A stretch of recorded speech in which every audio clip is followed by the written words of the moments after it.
Now,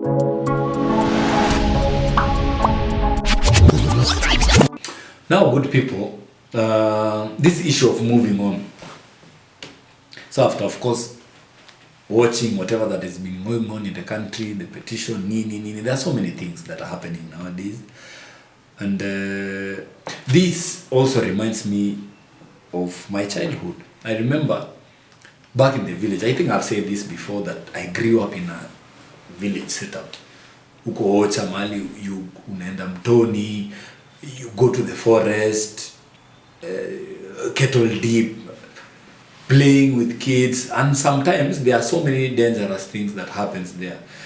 I remember us going to collect firewood in the forest. Sometimes unapata hadi na nyoka. Yani you meet some life threatening moments. Unaweza anguka, you climb trees. Hey, there are so many things, man. I can't even. My whole childhood experience was just something else, and I think some of those things prepared us even for the future now, because nowadays vitu mingi zufanyika. There are mistakes that happen, there are wrong relationship we get into, we lose our loved ones, there's accidents do occur.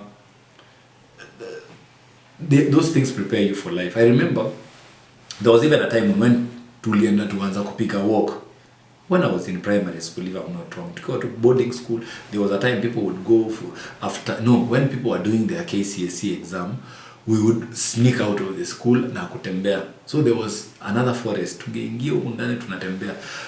Bro, we once got lost to an extent, yani ushaitembea hadi unapotea, hadi una feel this is your end. You've heard stories of people wanaingia kwa forest, then they get lost, and then after maybe 5-7 days wanapatikana walidai. That is exactly the situation I've ever found myself. Yani mpaka unafika, you get to a point, you start having a conversation with yourself. Yani God, hii ndio mwisho yangu. Is it how I'm going to die? That sasa nitakaa hapa, nimepotea, nianze kushindwa kutembea, I starve and he dead hapa. 7 days later, Chenko mwili yake ilipatikana in the middle of the forest because we don't know whether animals attacked him. It happens. But something tells you you have to keep moving on regardless. Huwezi baki hapo. Sasa ukae, sasa udedi, sasa ati now you stand. No, this life is made in such a way that you will always have to keep moving regardless of the circumstances, whether there are mistakes.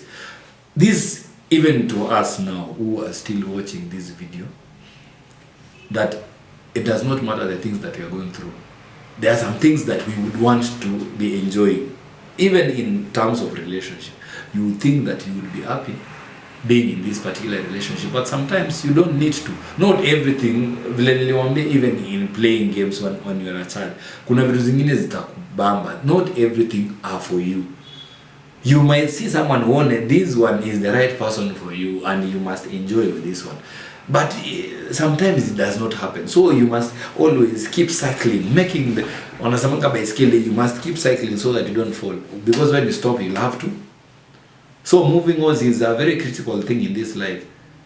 Whether, regardless of the circumstances you're going through, you must always try as much as possible. Don't allow yourself to get stuck in your situation. They are just temporary.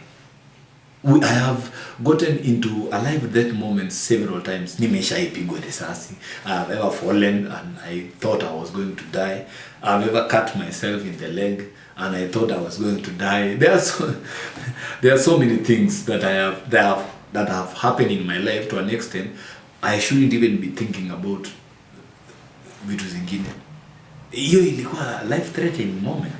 But lazima you must keep on keeping on. You must keep on moving on. Sawa sawa. That is the message for tonight.